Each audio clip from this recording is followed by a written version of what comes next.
Eagle 95.1, WUPN, Paradise, Sault Ste. Marie. It's time for The Game. Eagle 95.1 proudly brings you The Game, the Twin Sault's only regional and national sports show. For the next hour, we'll get an in-depth look at sports in the Eastern Upper Peninsula and Algoma region and hear from coaches and players involved in The Game. Now, let's join Scott Nason at the Wicked Sister on Ashman Street in downtown Sault Ste. Marie, Michigan, for tonight's broadcast of The Game on Eagle 95.1. Time to play the game. Time to play the game.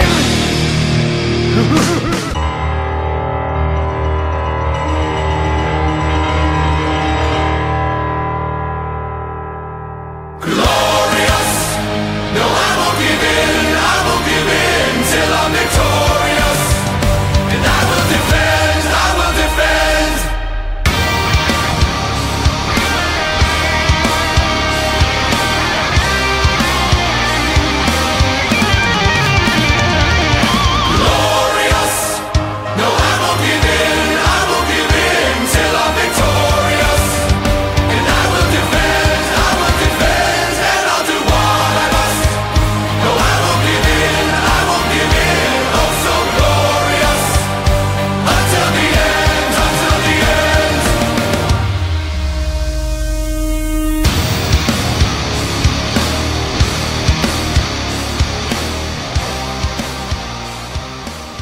Greetings and salutations, and welcome to The Game on Eagle 95.1. Scott Nason, broadcasting from the Wicked Sister on Ashman Street on this Monday night, the last Monday in the month of January. And, well, the Wicked Sister, always lots going on, and this week, it's a big week. It's I-500 week, and I-500 pub crawl specials will be here at the Wicked Sister.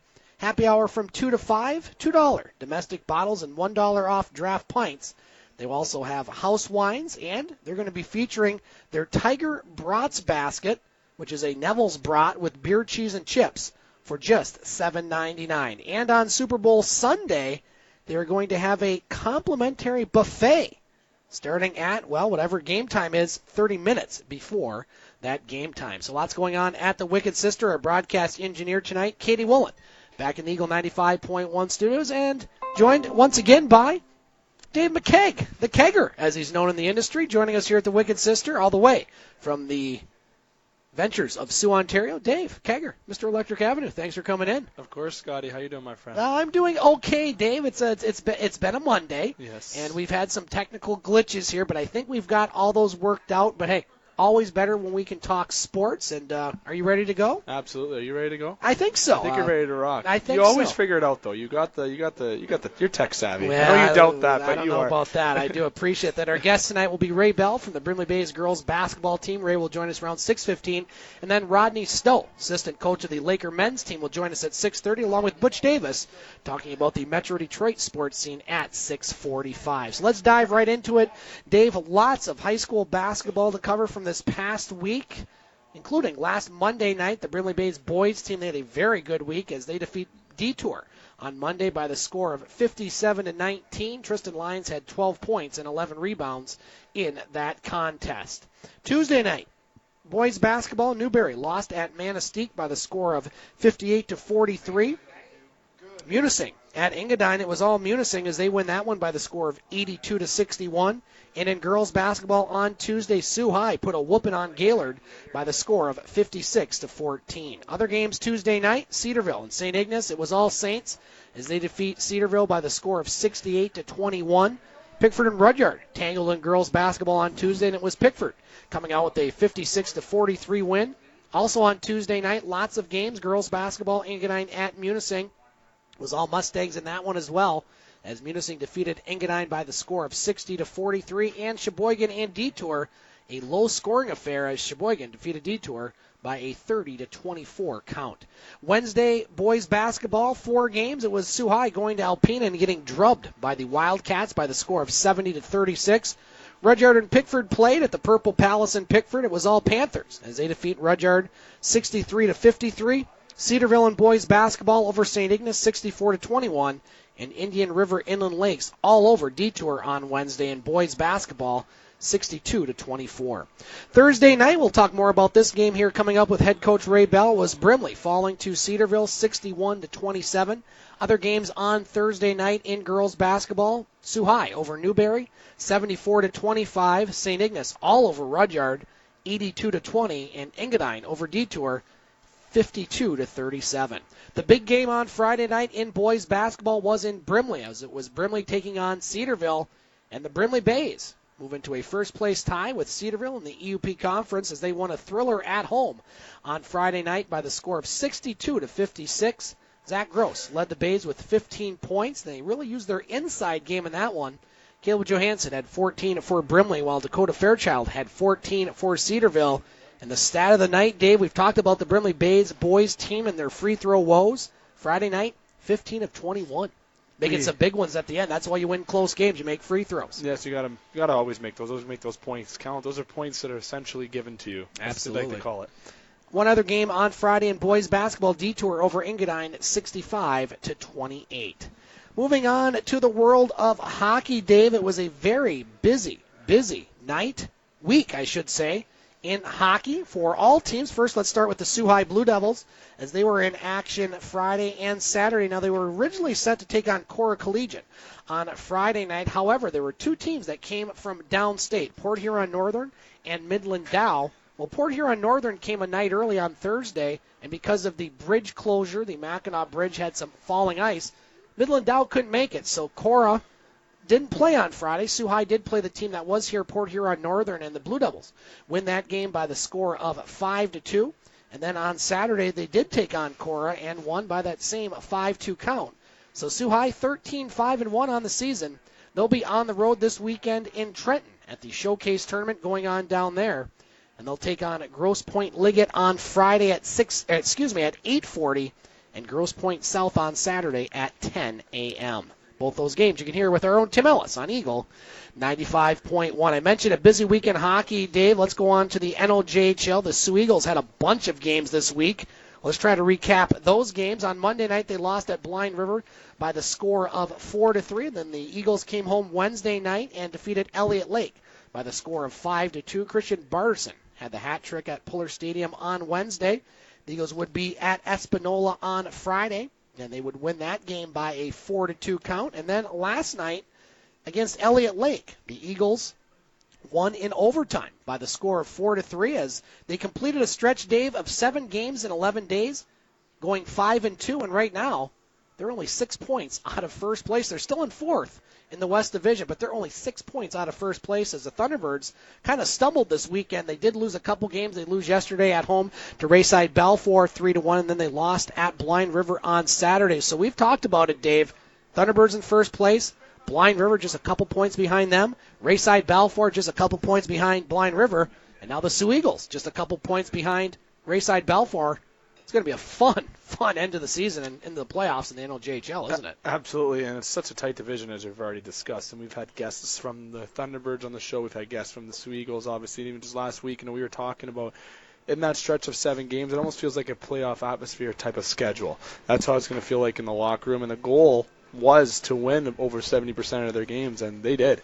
And those winning 5 of those 7 games, it's really crucial for the Eagles, to maintain the relevance, to be in the conversation, to winning the division. They really narrowed the gap by doing so, and they showed that they're serious, and they showed that they mean business. That division, like Scotty, that's a very exciting division to be a part of, and I feel sorry for the Thunderbirds, I feel sorry for Rayside, I feel sorry for Blind River, and I feel sorry for the Eagles because only one of those teams are going to come out on top in the playoffs, and all 4 of those teams have showed they have the talent to get to the very end. And you can't count out Elliott Lake, even though they're in 5th place, they will be in the playoffs, and you saw the Eagles have had to take them to overtime twice to beat them. Yep. They lost on Friday night to the Thunderbirds by 1. They're a tough matchup, and you look at how these 4 teams, at least the top 4 teams, are all built. They're all built differently. Yep. You have Rayside Balfour, a very physical team. They're going to knock you around a lot.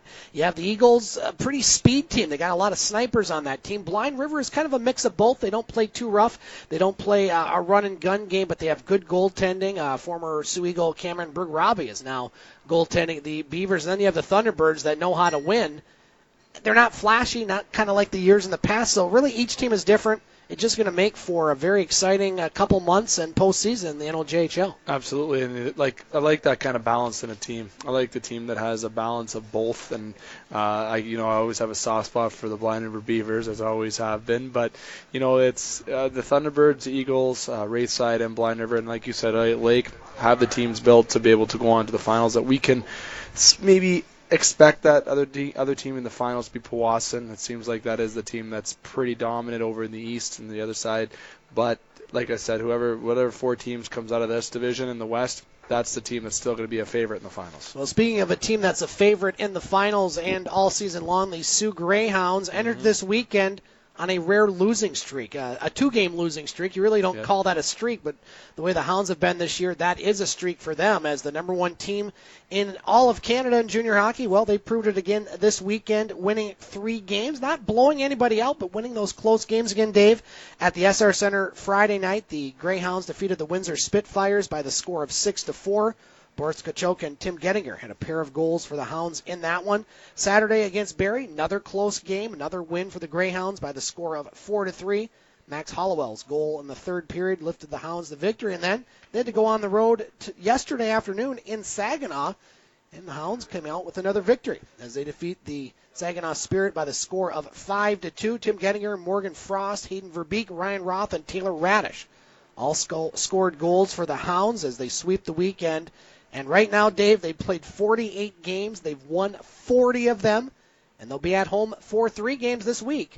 Wednesday, Sudbury. Friday, Saginaw. Sunday, Erie. All teams that are struggling. So the Hounds look like they're going to start another one of those winning streaks. You're over there, Dave. You're on the scene. Give us the talk about the Hounds. They're an exciting team to watch. They're a rare type of team to watch, and something that Sault Ste. Marie is definitely enjoying, and something that I'm sure the OHL is also enjoying, because I'll give credit to the Hounds, but there's a lot of other good teams in that league, but the Hounds are definitely the superior of the league, and in my opinion, and they definitely got the team to go all the way, if not take everything this year in the Canadian Hockey League, because they have what's I find rare with a team of having the balance at the upper levels like that, having the ability to score, having the ability to battle, having the ability to slow down the game, and they have the right leaders in place. And there's a lot of criticism towards Gettinger in terms of leadership. You know what? He has a good surrounding crew around him to help him as well, with Radish now, with Kachuk and having Timmins there.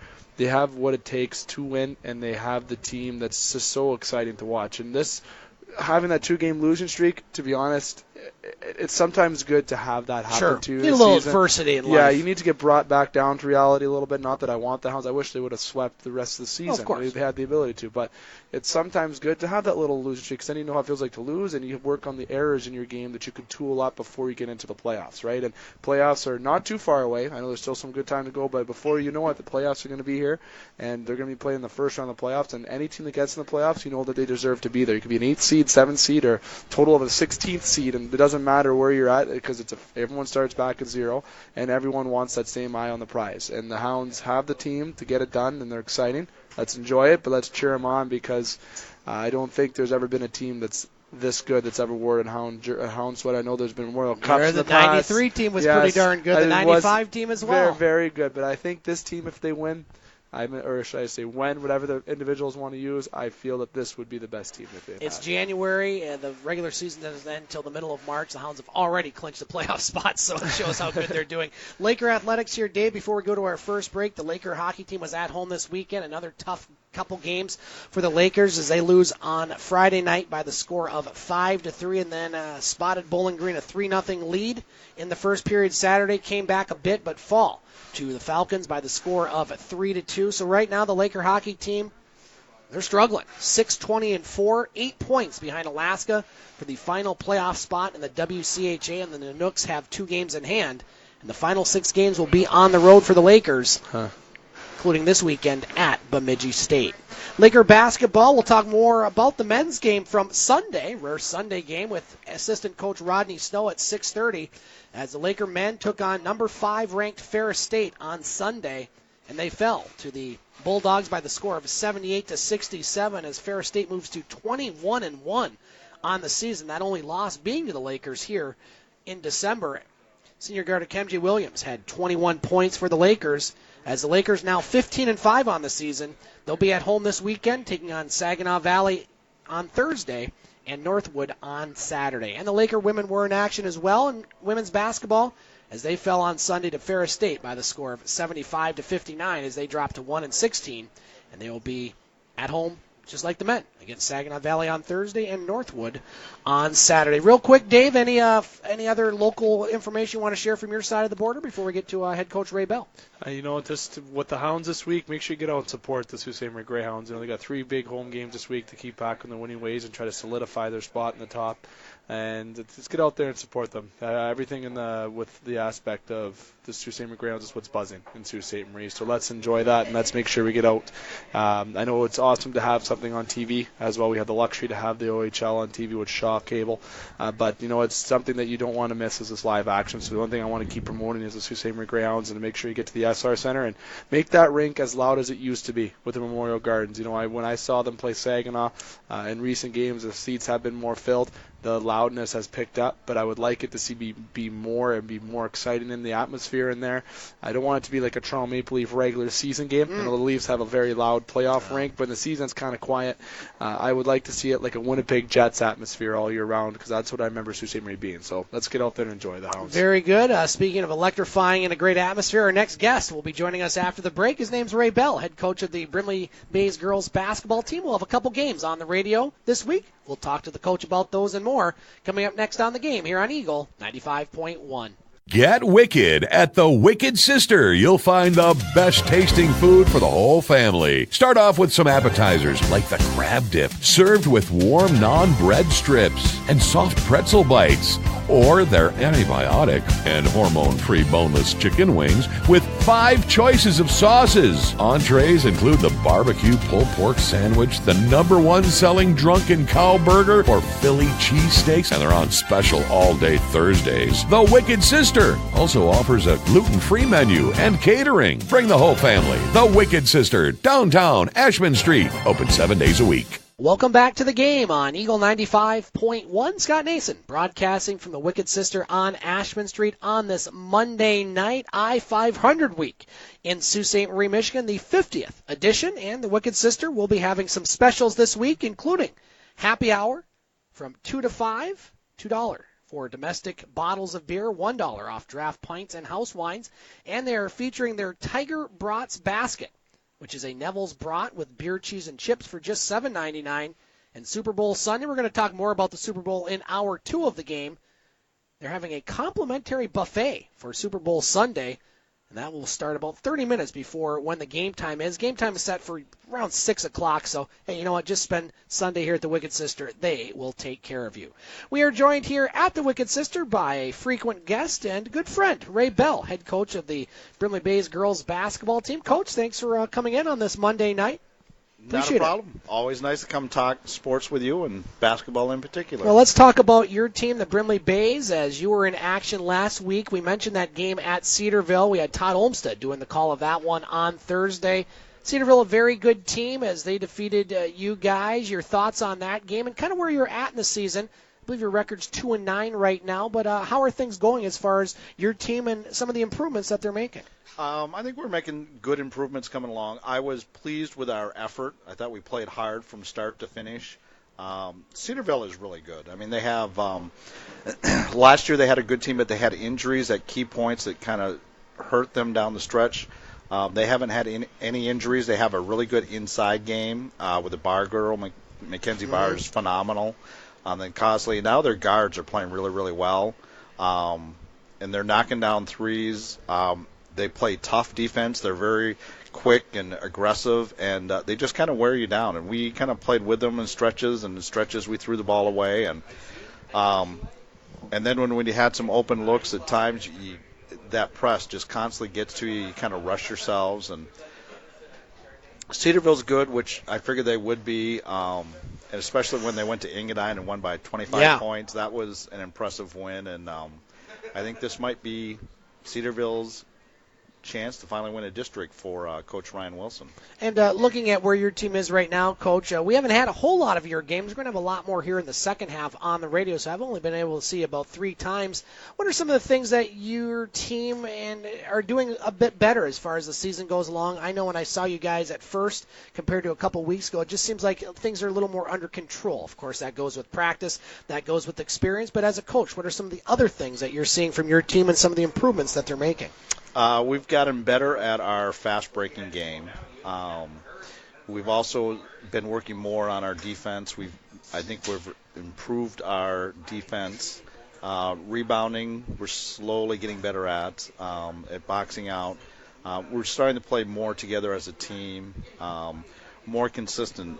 Several times we've had like a great first 16 minutes of playing really, really well, and then we kind of have a so-so second half. I think now we're getting more consistent and playing good from start to finish. We went to Detour for 3.5 quarters. We looked fantastic, played really aggressive defensively, moving the ball up in court, just controlled the game. And then we got lax for a couple of minutes, and they got momentum.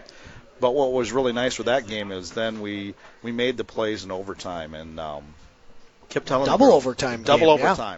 I kept telling the girls, just relax. We've got the game. You're going to make the plays. We'll make our shots. The shots will fall. And they did. And so I think that was big for us to be able to hold on to that game and win it. Rudyard, we played a really good first half on, so second half. So we're been getting more consistent playing a full 32 minutes. Tell us about some of your key players this year, Coach. One player that comes to mind is Kendra Carrick, one of your leading scorers, if not your leading scorer this year. She's had a solid season. Who are some of the others? You don't have a whole lot of people on the roster. I believe 8 is. We have 9. Oh, you have 9. Okay. We have 9.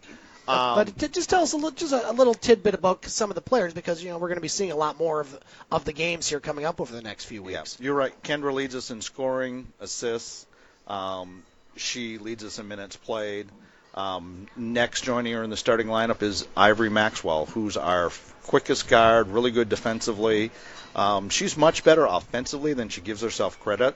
We need her to keep scoring some points. She can get up in transition quite quickly. She's actually our best free throw shooter on the team, so we need her to shoot more.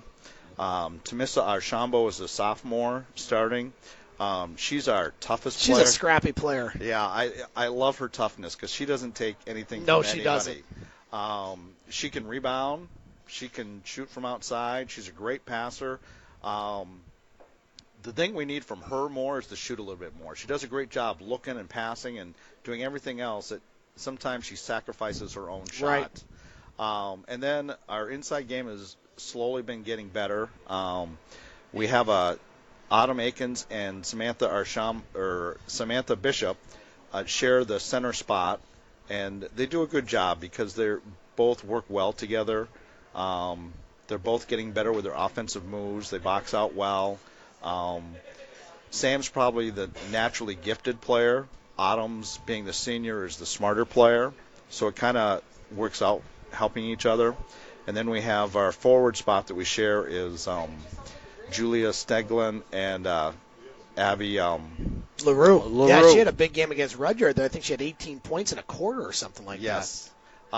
They're both very athletic. Abby's probably the better defensive player overall, maybe. Julia's better offensive player, got the better shot. Julia's good at jumping into passing lanes and stealing the ball. Abby may be a little bit better rebounding. So they play well together, and it's nice to have those 4 shuffle in and out. And then last but not least is Kira Perrin and Olivia Wilcox. Olivia's a senior on the team. She can play inside and out. She's really been getting much better at her decision-making and making nice passes and letting the game come to her and taking shots within her range, not trying to force them up. And Kira's actually has her best shooting percentage on the team. She's deadly from about 15 feet.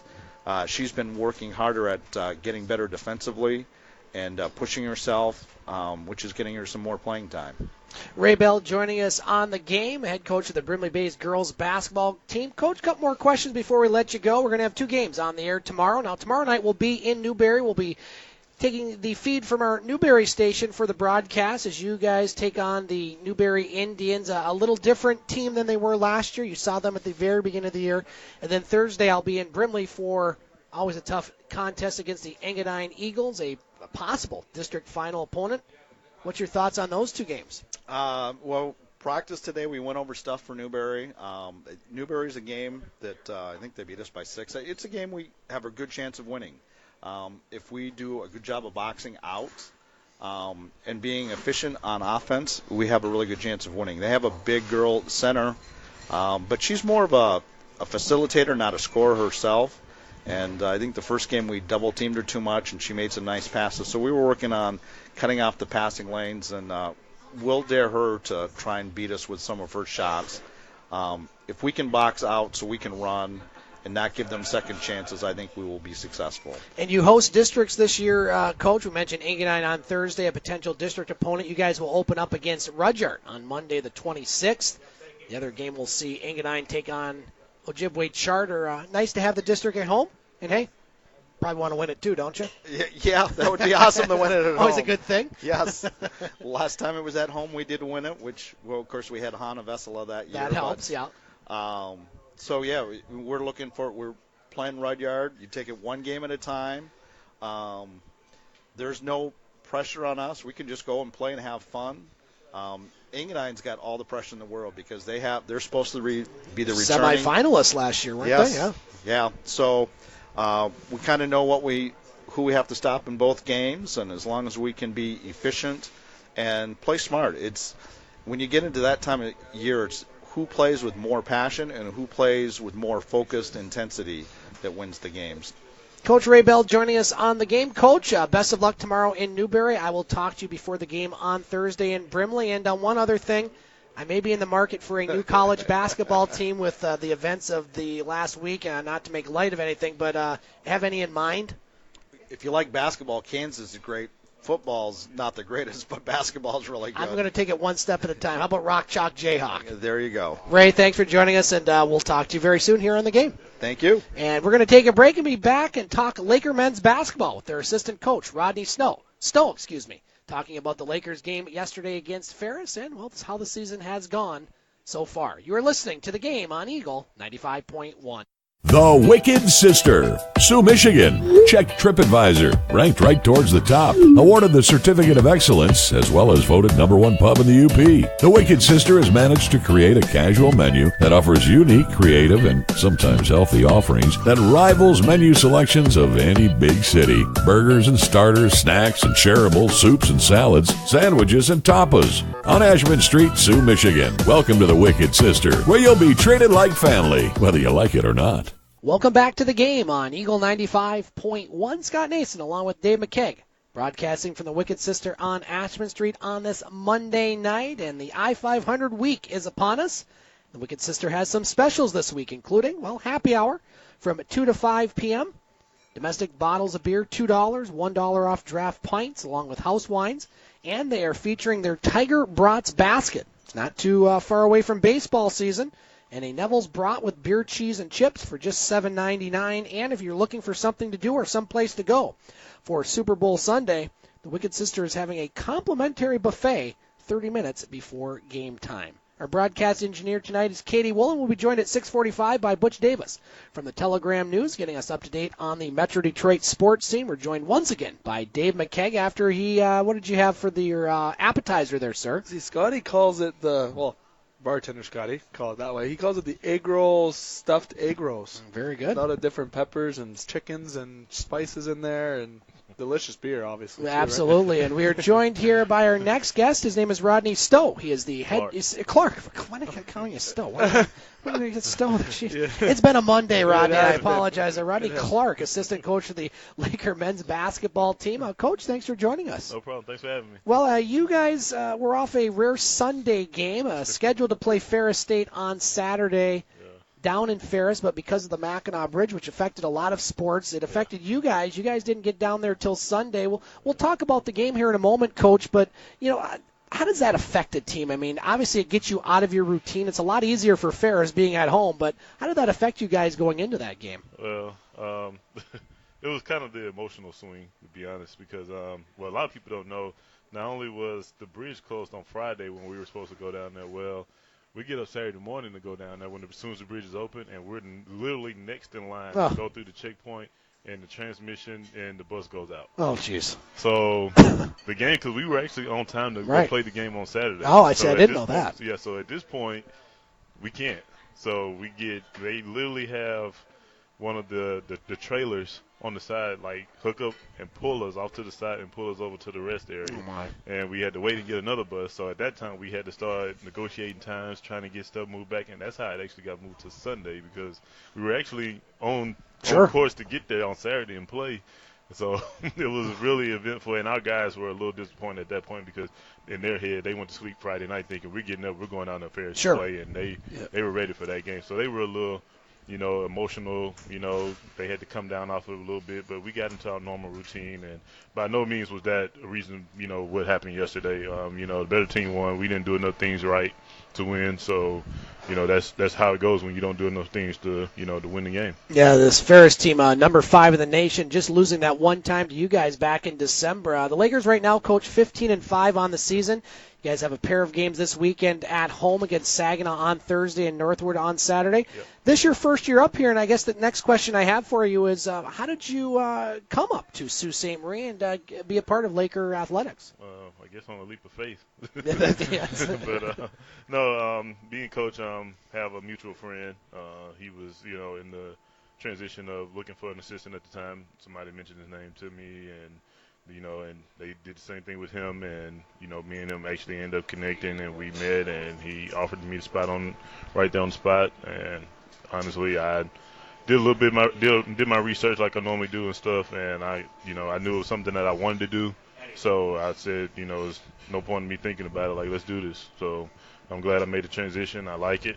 Like I said, like everything, if I could just change the weather here. Yes, and once you figure that out, you'll be a guest for life on this show, by the way, if you could do that. Dave, you have any questions for Coach Clark? What is the biggest thing so far you like about the Sioux? Being a part of Lake State and the organization in general, they have a lot of different sports. I'm sure you like the fans of the great organization Lake State, but what's one thing about the Sioux that really stood out to you? Actually, the situation, like my previous situation, I was in a really, really small town. I'm from a bigger city, Mobile, Alabama. It's like the second biggest city in Alabama. But in a situation like this, to me, I think it's the perfect situation, because it's kind of small, but it's not too small, because you actually have a downtown area, you have some scenery. Yep. But I mean, basically, the school, itself is what kind of sold me on it. And to me, the icing on the cake was the fan base and the support that we have, and how the people in the town love, they like hockey, but they also like their basketball. Yep. So, and I think that's all because of Coach Hadden and what he's done. I think he's got that culture. He's changed it around, and he's got it, where he wants it at. So I think it was a good situation. And you just mentioned there, Coach, the next question I wanted to give is talking about Coach Hedinga and, somebody that came into this school and this program and it was struggling, and he turned it around, and now, you look at Lake Superior State, and no offense to the facilities or the campus or anything, but, it's a tough sell for somebody, especially for downstate that may have other offers more close. Definitely. And how does Coach Hedinga do it? How does he get these players to come up? And a lot of times, like our own Lance Monroe, who does broadcast engineering here, he tells me, nobody else wanted me. Coach Hedinga believed in me. Is it that special kind of is he one of those special kind of coaches that just has that special knack? I think he definitely has a knack. You don't make it somewhere for 11 years and have the success he does if you don't have that knack. But I think he just, he gets to know people. He gets to know his players.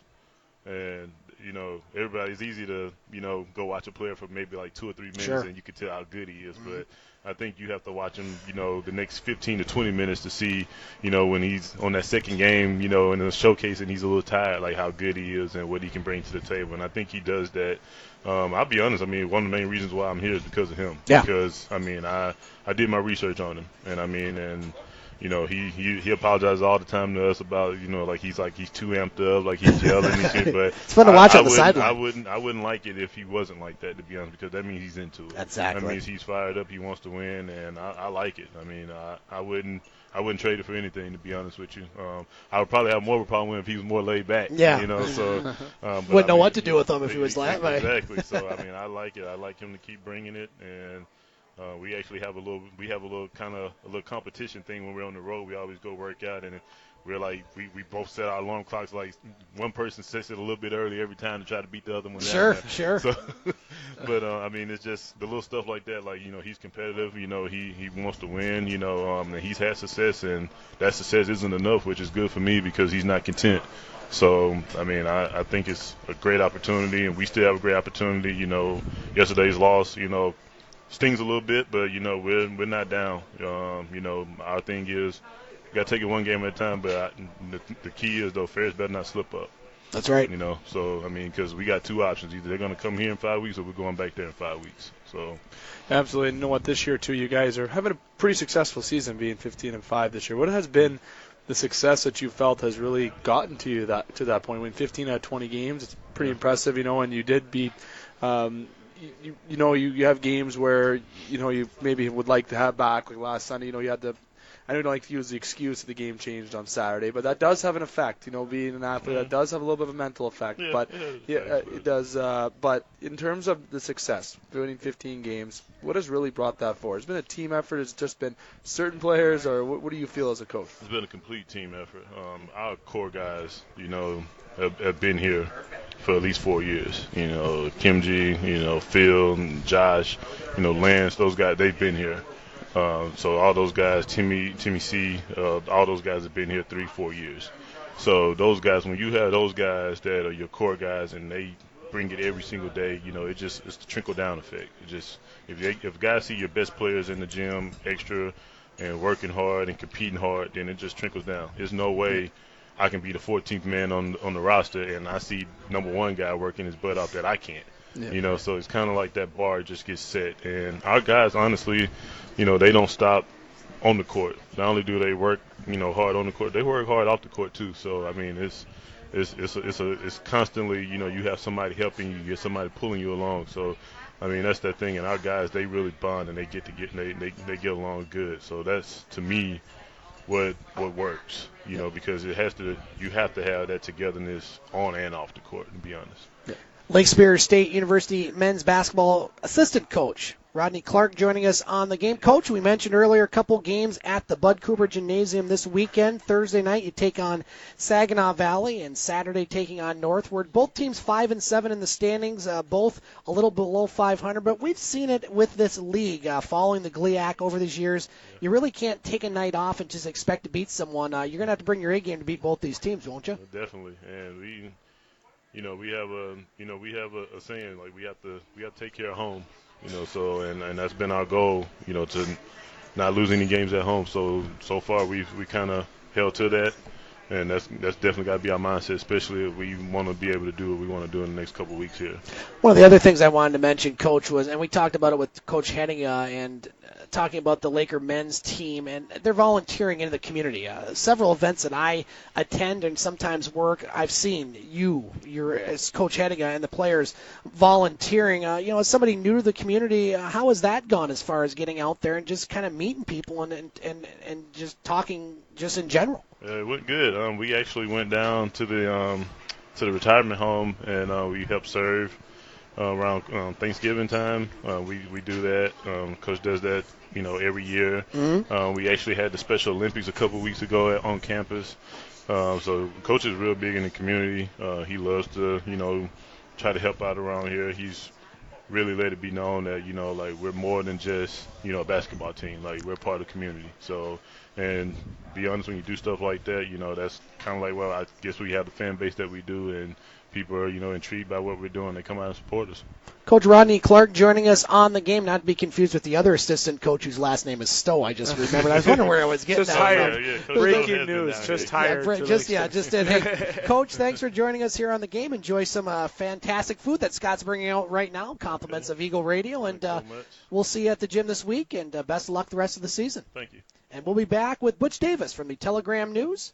He's going to come back, talk about sports and some breaking news in the world of Detroit sports. That's up next on the game here on Eagle 95.1. Get wicked at Wicked Sister. You'll find the best tasting food for you and your family. Start off with some wicked appetizers like the crab dip, served with soft pretzel bites and warm non-bread strips, and delicious boneless chicken wings that are antibiotic and hormone free with 5 choices of sauces. Try the barbecue pulled pork sandwich or the #1 selling drunken cow burger and the chicken caprese flatbread. Check out the Wicked Sister gluten-free menu and catering. The Wicked Sister, downtown Ashman Street, 7 days a week. Welcome back to the game on Eagle 95.1. Scott Nason broadcasting from the Wicked Sister on Ashman Street on this Monday night, and this being I-500 Snowmobile Race Week. Well, the Wicked Sister, they are getting in on the action and have some great deals this week, including happy hour from 2 to 5 p.m. $2 for domestic bottles of beer, $1 off of draft pints and house wines, and they're featuring their Tiger Brats basket. A Neville's brat with beer, cheese, and chips for just $7.99, and Super Bowl Sunday. If you're looking for a place to watch the game, well, you can watch it here, and they're having a complimentary buffet for Super Bowl Sunday. That'll start around 30 minutes before the game starts. We'll be joined by Dave McKeag once again in the second hour. Now, the game, a full 2-hour show, the first hour on the radio, the second hour, where we dive into the world of sports, is available on the podcast page, snason.podomatic.com. And we are joined right now by Butch Davis from the Telegram News and host of the radio broadcast Butch on Sports. He's also a sports editor and journalist from the Telegram News. He joins us each and every week to examine the Metro Detroit's sports scene. Butch, how you doing on this Monday, my friend? Well, very snowy and very cold out here and there. We're trying to make it through the winter months here. You guys are getting the snow this time compared to last week when we were getting it. But, Butch, we have a lot to talk about, so let's not waste any time. Let's start off with the Detroit Pistons as well. The Pistons are on an 8-game losing streak, losing yesterday at Cleveland, as the Pistons now struggling a bit. Now, there are some rumors out there, some breaking news, which I don't know if you want to get into because you're a person that likes to go by facts. No fake news with Butch Davis. So before we get to any of that, what are your thoughts on the Pistons slide? Well, the Pistons are lacking leadership, okay? They're lacking leadership and they're lacking maturity here at the very end here, especially when it comes out to the second half of the game. They come out there not refreshed, not ready to go at their single best. It has shown through the redundance of games they have had. It is a big fat mess. I'll put it that way. Andre Drummond losing his mind because he's not in the All-Star game, and so on and so forth. They're not singled out on basically taking responsibility on what they're doing, how they're doing it, and when they're doing it. They're just not showing up. And that comes from leadership. That comes starting with the coach, and it works its way down. In this case, the coach is also the president and general manager. There got to be some things that have to change here.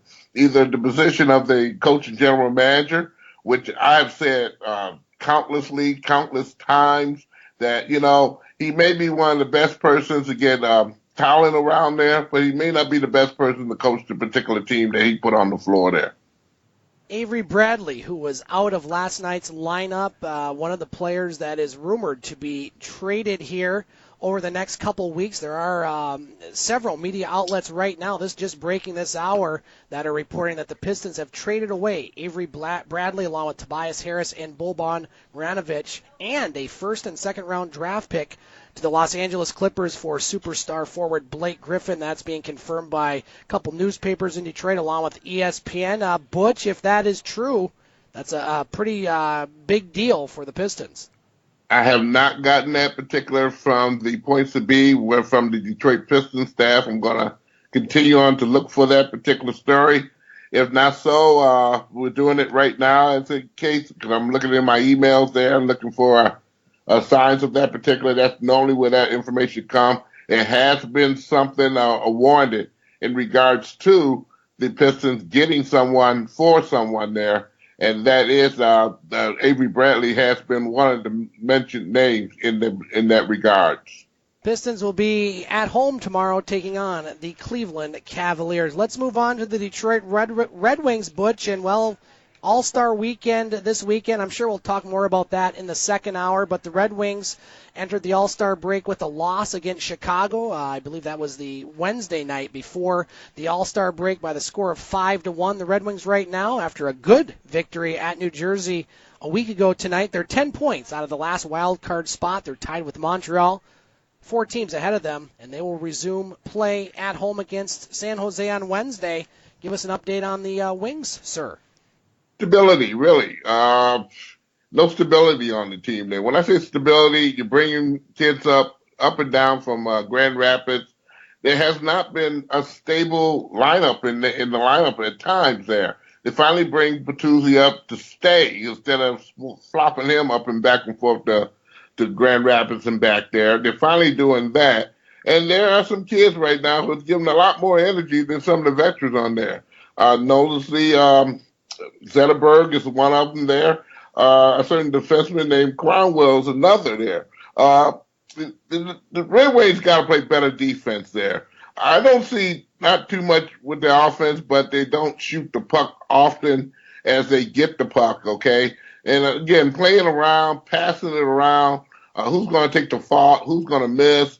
They got to go out there being a lot more aggressive than what they are, and they haven't done that. And again, they haven't protected the goaltender who normally stops the initial shots, but a lot of rebound shots are going into the net. And that comes from defensemen not clearing out the forwards.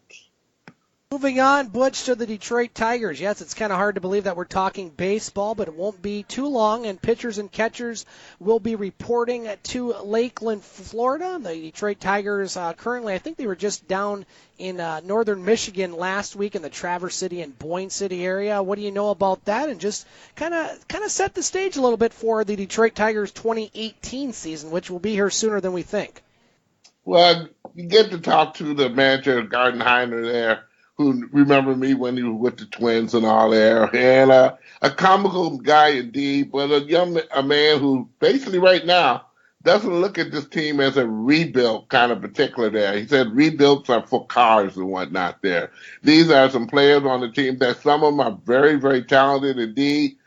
He believes that the leadership is not there. He believes also that their best has not came out on that playing field.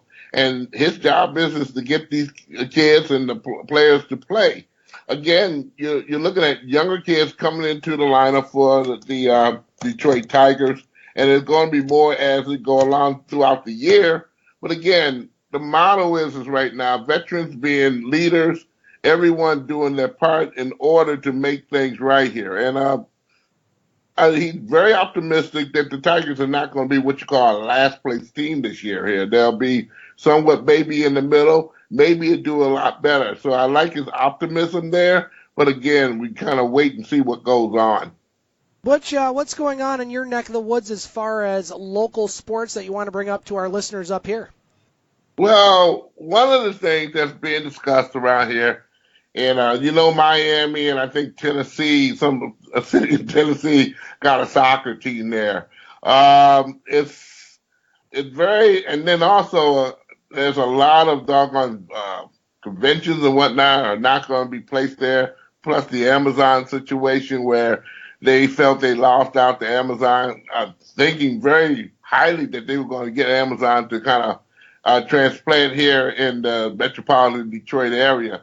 Transportation has been a huge, huge issue here in the southeastern Michigan campus. You and I have known each other for about over 2 years or so there. That's been one of my pet peeves with the southeastern Michigan brigade on how they deal with transportation. Once upon a time, it was never like that, and I can remember when it was better. It was better when I was maybe 12 years old or maybe 20 years old or maybe 30 years old. But after that, transportation has went down the hole as far as the cutting services as well as not giving people in the southeastern Michigan the availability to catch a bus or use other means to get somewhere, especially downtown Detroit, okay, where sometimes it costs a whole heck of a lot of money to park a car. That's been what's been talked about here in the city here. Regardless of how the auto show is and what it may be, many felt more people would showed up if that type of transportation was being offered. Butch, we got about 3 minutes. We're going to talk more about this subject in the second hour because it's just a subject that needs to be talked about. What's going on at Michigan State? It's been a rough week for the Michigan State Spartans after the Larry Nassar situation and him going to jail for a very, very long time. It's cost the athletic director his job. He resigned earlier this week, or last week, I should say, along with the president. And right now, the university is under the microscope with a report out that alleges that not just the university was negligent in their handling of the situation, but they've also been apparently negligent in some other situations, and it involves football, it involves basketball. And we'll dive into this a little bit in the second hour, but I just wanted to get your thoughts here on the radio on what's going on in Michigan State. A special prosecutor or a special counsel has been named. Larry Nassar, of course, the individual that's responsible for the awful, awful atrocities there. Bill Forsythe, who was a Michigan prosecutor for 30 years, he's going to try to unwind what's been going on at Michigan State. But just your thoughts on what's been a tough week in East Lansing. Tough is an understatement of a culture that's been going on there for quite some time.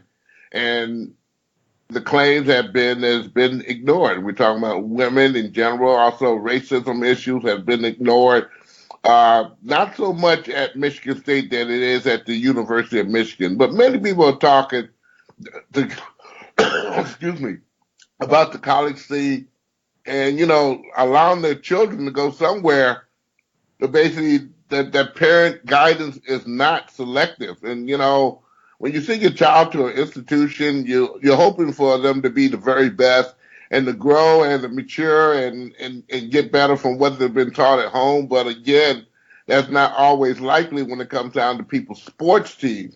And everybody's given the oh-he-ho when it comes down to athletes and whatnot, getting priority treatment at best there and not looking at the big picture. And one of the big pictures is, and got maybe straightened out maybe a couple of years ago, where athlete is allowed to get a midnight snack or a decent meal because of certain meal monies or certain meal allocations were not able to be received by the athlete who's there. They have to make a choice. Do they maybe get medication, or do they pay their rent, or do they eat? Okay. Sometimes we look at all these sports, and I've been pitching a conniption about the playoff system there that's not being fair and all that other stuff, and it's not, okay? But again, if I'm not being listened to and those children are not being listened to, there's a huge problem here with the NCAA and how they deal with it. Now, I left your show last week saying that the NCAA, after all this is going off, they'll be getting into play, which they have, okay? And there have been some changes being made, a couple of retirements. But again, this is long gone now to the point where it's got to be some huge changes made in the culture of going to college, okay? It has to be done there, especially with the college athlete there. I'll wrap this up, Butch, by what Magic Johnson said today. He says, quote, if anyone was aware of the sexual assault happening to women on the Michigan State campus from the Office of the President, Board of Trustees, Athletic Department, faculty, and campus police and didn't say or do anything about it, they should be fired. And as a Spartan fan myself, I couldn't agree more. Butch Davis joining us every week on The Game. You can find him online, his website, butchonsports.com. You can also find him on Facebook at Butch on Sports, and his podcast is available by going to Simply Butch 2. That's TOO.podomatic.com. Butch, stick around. We'll get you for the second hour, at least for part of the second hour, where we'll dive into more of these topics. So stay tuned, my friend. All righty. That's going to do it here for Hour 1 on The Game from the Wicked Sister on Ashman Street. Want to thank all our guests, Dave McKegg, who will be joining us once again in the second hour, along with Ray Bell, head coach of the Brimley Bays girls basketball team, and Rodney Clark, assistant basketball coach for the Laker men's team, as they'll both be in action this week, and we'll have the Brimley games tomorrow night and Thursday here on Eagle 95.1. Want to also thank our broadcast engineer, Katie Woolen, back in the Eagle 95.1 studios, doing a great job as always. So online, we'll stick around for Hour 2, and on Eagle 95.1, we'll get back to the classic hits at random on Eagle 95.1.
back to the game on Eagle 95.1. Scott Nason along with Dave McKeag broadcasting from the Wicked Sister on Ashman Street. Hour 2 of the 2-hour extravaganza. A busy first hour, Dave, and we got a busy second hour. Do we ever? We do, as we'll be joined, or we are joined right now by Butch Davis once again here for hour 2, and also joined by E.J. Russell. Joining us on the Team Wireless hot seat. EJ, how are things down in the banana belt of the UP called Escanaba? They're all right. It's not too bad. A lot of boringness right now. It's a lot of go to work and come home. But you know what? This is the height of my weekend. I'm happy to be here. Can't wait to get started. We'll get started right now as we'll go to Butch Davis first. Butch has to leave a little early in hour 2 as he has another appointment that he needs to get to. So, Butch, we're going to give you the floor. EJ will give you first crack. And then, Dave, what would you like to bring up to the round table tonight, sir? Well, we could talk about Ronda Rousey, but I won't. It's a little bit more important than that. We'll go ahead on and continue with the Michigan State catastrophe there. Magic Johnson made the statement that you said in the latter part of your show there on what he thinks he could be done. This is kind of funny to me. This is a person who received AIDS and whatnot, admitted that he had permissible sex throughout his time and whatever it may be. I'd like to know how much of that fell from Michigan State or other doggone venues, because he has been a popular guy in the Lansing, Everest area there. I don't know. 20 years is a lot of years to be doing something that you got no business doing there. So I'd like to get everybody's hit on that particular subject here. EJ, we'll start with you. We did breach this subject a bit in hour 1, talking about the Michigan State situation. Obviously, there's a big investigation that has already started involving the school, which goes from the top all the way down. It's affecting Coach Tom Izzo, Coach Mike D'Antoni, and the entire athletic program. We went into a little bit of the details in hour 1, but I want to get your thoughts on what's been just a brutal, sad, disgusting, I'll say it there, week at Michigan State. Well, I think that, again, I think your word choice as to the week, it was really well chosen. It is very disgusting. I think there is a little bit of a precedent set here by what happened at Penn State, so I think the NCAA is going to have to come down really hard on Michigan State. But it's across the board, and it's not just one incident here, one incident there with this team, that team. It's the whole organization, and that's where it becomes a significant problem. But I have friends and things like that are all talking trash about Michigan State because as sports fans we take any chance we get to take a shot at one another. But the real issue is if this university is covering this kind of stuff up or is starting to get unveiled, where does it end? What other universities is this going to affect? Because I don't think that Michigan State's the only one having this issue. It's a bigger issue than we realize. In the world we live in today, people are going to get to the bottom of this and what's going on. But I think if you're someone making decisions in the Spartans athletic organization, I think you really have to consider cleaning house, starting fresh, and trying to get ahead of this before the NCAA comes down on you even harder for not making the right decisions early in the game. And Dave, I know you've had a chance to follow this a bit. You watched the press conferences with Tom Izzo, who's the only coach right now that's, having press conferences really that's involved in this situation. You saw yesterday their win against Maryland. The game meant nothing really because everything is on this attention of this subject, which it should. And Izzo was a little disappointed. He was a little dismissive of the questions. Maybe he's being told not to say certain things, or maybe he's being told not to say anything. It's tough to watch as somebody that has supported Michigan State and their athletic program, but this goes beyond sports. This goes beyond really the norm. This is just a situation right now that has spiraled out of control for how many years we don't know, and it's just ugly. And I said it before, I'll say it again, disgusting all the way around. It absolutely is. You know what? I kind of following it a bit as you want to get down to the bottom of it. You want to make sure it stops. And what I keep getting reminded of is the Theron Fleury incident. And I know individuals, maybe even Butch more so, be familiar with Theron Fleury's book. One of the few books that I've read, may I add, in my life. But with all that started with the coaching and the staff getting involved with the youth and the sexual assault, and now how it's all coming out and everyone's being more comfortable with it and saying how it is. And kudos to the individuals that are coming out and saying something. And with this going on in the world of sports, it's not right. It's it's a disgrace. It's a disgrace to the organization of Michigan State as well. It really, I like to say the word harpoons and tarnishes the reputation of the school, and it's at the point right now where it's all that it's being evolved around is this situation. You can't focus on the court. They can't focus on any other sport going on, and which is,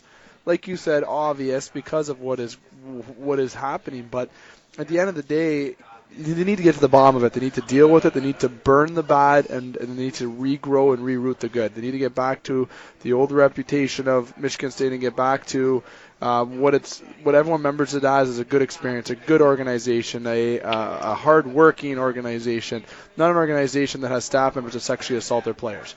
You need to remove the toxic, remove the poison, and inject the healing.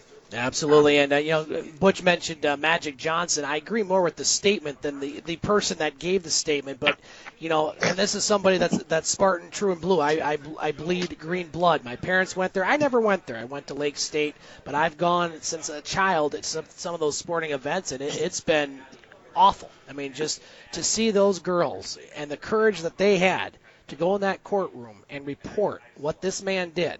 I mean, you talk about profiles and courage. Those were profiles in courage, and a lot of those girls should be commended. And, It's heartbreaking. I mean, it's tear-wrenching. I watched that, and, I'm not afraid to admit I shed some tears because I have kids, but more importantly, I'm a human. To have someone go through that and to see the chain reaction that this man and apparently, allegedly, this program has done by turning a blind eye, if you believe the reports, and the truth's going to come out, hopefully, with this investigation, and everybody needs to be upfront and honest about what's going on. But I hope that any findings are swift, and I hope justice is severe. And, you talked about, I think EJ mentioned the Penn State situation, which was horrific.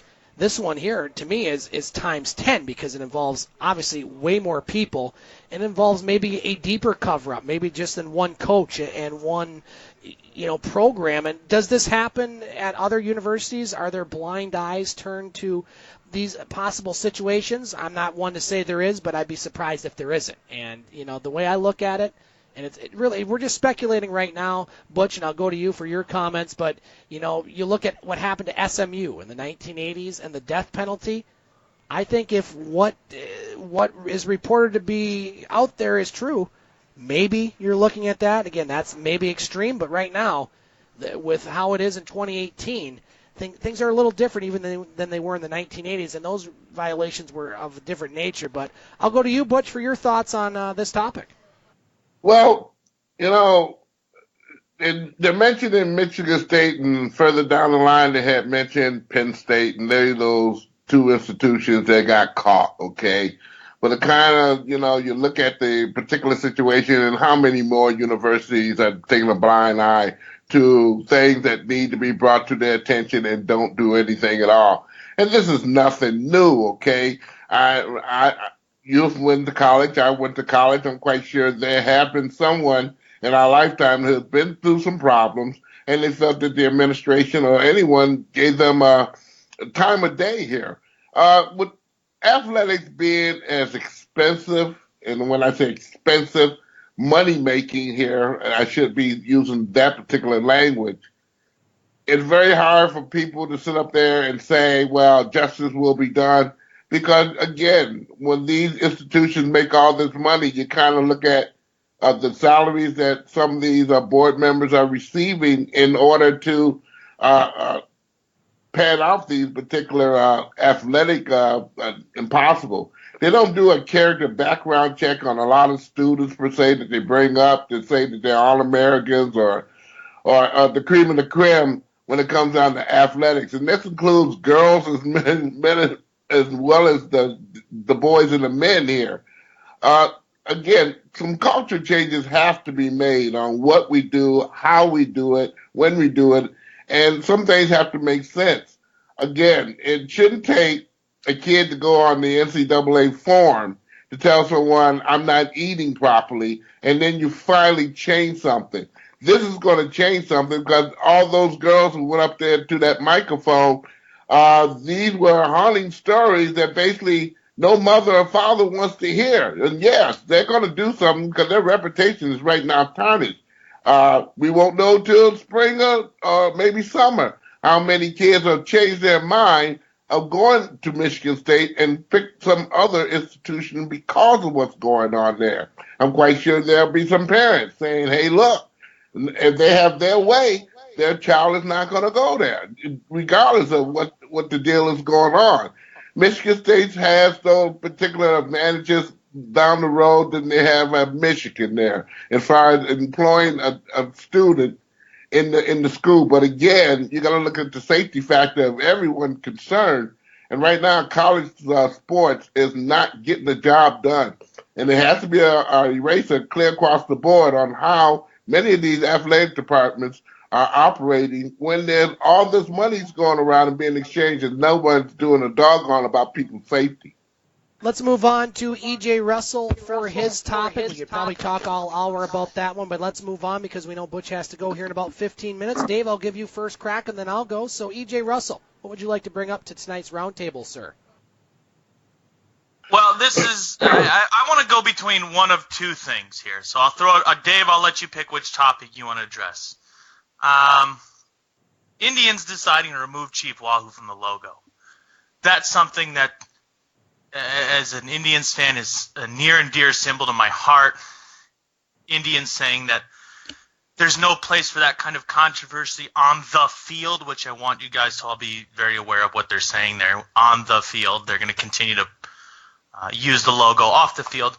But either talking about logos and that kind of a thing and fan problems with that, or we can go the safer route here, which is less controversial, which Major League Baseball announced its Hall of Fame, guys entering the Hall of Fame this year, to include Chipper Jones, Vladimir Guerrero, and another guy in Cleveland Indian near and dear to my heart, Jim Thome.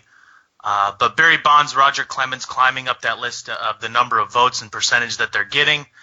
So, Dave, I'll give it to you. Do you want to talk Hall of Fame or do you want to talk logos? You know what, EJ? I'm going to go with the logo. I'm gonna go with the logo. I think the Hall of Fame. I definitely agree. I still think Barry Bonds should be in there, and I know people are going to disagree with that and all this other nonsense. But if what he did is bad, I don't think anybody else would have not did what he did. So I'm going to go with the logo because I'm kind of thinking that Scott's going to go the Hall of Fame route. That's what I'm guessing. I may go both. He might do both. I'm going to just simply stick with the logo. In Canada, for instance, a big part of our heritage is the Native Canadian. It's absolutely massive. Okay, I'm not of that ethnicity. I'm Italian and Scottish. Okay, so I eat a whole bunch and I feel guilty afterwards after eating all that. That's a good way to put it when you're Italian and Scottish. So when it comes to the logo in Canada, people that are the Native heritage do find it disrespectful. They do find it that it's something that's not symbolizing the ethnicity or the heritage in a positive way. And for those type of individuals to say that, I strongly disagree. I feel that it's actually taking pride into it. I feel like it's taking what's legendary and putting it out there. Now, when you use it for a mascot and you do stuff like that, that's a little bit of a gray area. But when you have it, it symbolizes something. Look at the Toronto Maple Leafs. You know why they have the Maple Leaf? It symbolizes Canada. That's why the main reasons why they got it. One of the main reasons why they did it. It symbolizes Canada. And with Motortown, with the Detroit Red Wings, and Butch, I'm sure you got more of an intelligent point on this. Motortown. Wow, Motor City. Motortown. There you go. Hey, Butch, that's a new term. It's a Canada term. But they got the wheel, right? So that describes Detroit. It symbolizes something. Now, does Cleveland, you might have more of a close at heart answer to this, EJ, in terms of it's a heritage towards Native Americans. I don't think it is, but I know that Native heritage generally in North America is huge, and there's been a lot of issues in terms of the Native Americans or Native Canadians, if you will, with land, with taxes, with government. There's still an ongoing issue in Canada. I don't know how big it is in the United States, but it's still there. It's still there. So when it comes to the baseball side of it, for them to change the logo, I understand that the upset, how the individuals who have that background are upset about it. But I don't think they understand that they're actually taking pride in this heritage, that they're symbolizing it, that they're showing how they should be proud to have it. And it's part of a Major League Baseball team, and a pretty darn good Major League Baseball team at this time too. So would I feel about the controversy for them changing the logo? Am I surprised? No. Am I happy they're changing it though, EJ? Absolutely. I don't think it's an insult to the heritage. Like I said, I feel like they should keep it, but I'm not surprised that they're changing it. I think they should change it because it is causing this drama. It is causing all this unnecessary, I like to say, unnecessary news and media to the Cleveland Indians and to the Major League Baseball that does not need to be there. Look at the Washington Redskins. That is a little bit of a different issue. I don't think that should be the name of them as well. I know they're kind of taking it towards native heritage and a football in general, but that shouldn't be there. When it comes to Cleveland Indians, I had no problem with that. But Cleveland should change the logo, keep the name. You know, obviously they're keeping the name. As far as I know, they're not changing the Cleveland Indians name. It's just the logo they got to remove. I think that's a good compromise for keeping positive reaction to the Native American, Native Canadian, Native everything in the world heritage, but changing the logo if that feels that they should be changing it. I know that the Redskins are going to have to take note, and there's another team, the Chicago Blackhawks. There's another team that's going to have to start taking a little bit of note to an original 6 franchise in the National Hockey League. That if you change that logo, you're not just changing the logo, you're touching the heart of the NHL. So there's a big process with this. I think it's a little bit easier to transition with Cleveland, remove the logo, remove that controversy. And like I said, to sum everything all up, not surprised they did it. I think they should do it, but I want everyone to know out there that our listeners are that are part that I feel that it's a respect towards the Native American heritage, Native Canadian heritage, that they have the team called the Indians, that they had the logo, that it was never an insult, but to move on from it and just remove the logo and just have a generic logo and just keep the team name, I think that's a good compromise. I'll add to that, not too much, but I'm going to take a little different approach. As far as the Hall of Fame, I think the guys that they added were good, and I hope that the steroid era folks that used performance-enhancing drugs illegally, even though maybe they didn't know it was illegal, I don't think they should be in there, but that's my opinion, and I'll leave it there. As far as the logo, and as somebody that has grown up in northern Michigan that, doesn't have a diverse background other than European, it's hard for me to weigh in on a logo that may offend somebody or may not. It's kind of like it's hard for me to weigh in on how somebody would feel if they were discriminated against, because as a white guy, it's hard for me to know if that logo is offensive if I was a Native American, or it's hard for me to know if I'm experienced racism and I was an African American or a Latin American or an Asian American. It's really hard for me to make a comment on that, because I haven't grown up that way. I haven't experienced racism. I haven't experienced seeing a logo that might offend my father, might offend my mother, or might offend my culture. So, if there was a large segment of population that found that logo offensive, then I think Cleveland made the right call. Not everybody's going to find that offensive. Personally, do I find that offensive? No. But, again, I don't come from that background. I don't have those sort of things. How we've treated Native Americans and African Americans along with other minorities in this country especially has just been horrific. And, hopefully we've come a long way as a society, but it seems like we haven't in many ways. So I guess to answer your question, EJ, did Cleveland make the right move by getting rid of the logo? I would say yes, but again, that's really not for me to be the judge and jury on that. Butch, I'll go to you for your thoughts on either that topic, both, or anything in general. Well, I'll go with that topic here, and I'll comment on it. First of all, Cleveland has not won a World Series since 48. The logo came into play in the middle of 48, came in the goodness in 1949. They haven't won nothing since. That's first and foremost there, why that low particular picture should be dismissed there. Number two, the picture itself, is that depicting American Indian? No. Not no way, shape, form, or fashion there. The same as that tomahawk doesn't depict the American Indian, and same as the Black Hawk is the closest thing that may become to depicting the Indian. But again, if it's offensive in any kind of way, it got to be removed there. And the bottom line is, right now, I think it would be good to remove it, unless you get with some Native American Indians to say what would be proper to use, okay? And right now, the consensus is change the name altogether, which is not going to happen. But again, the logos and carefully looking at that particular situation, I think it would be the best in the interest of the Cleveland Indians and the city, and also Native Americans in general who complain about it, to remove that particular logo. The Hurons did it in Eastern Michigan. The Warriors did it at Wayne State University, changing their names and whatnot there. It's going to come to a time where Atlanta's going to be faced with that same thing. And again, yes, the Chicago Blackhawks as well, using names or figures to basically represent something of their team. I don't have nothing wrong with the name, but when you depict something as a logo there, it has to be approval of the people that you're depicting there. So, again, the logo got to go. EJ, we'll give you final word on your topic before we get to Butch's thumbs up and thumbs down for the week. I know you got a lot to say, so the floor is yours, sir. You got 3 minutes.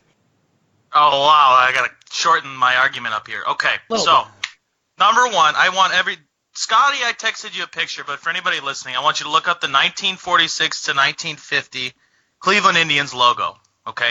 And Scott, if you have it pulled up, if you want to show it to Dave, give him an idea of what he's looking at here. That's a racist logo. That is a Native American.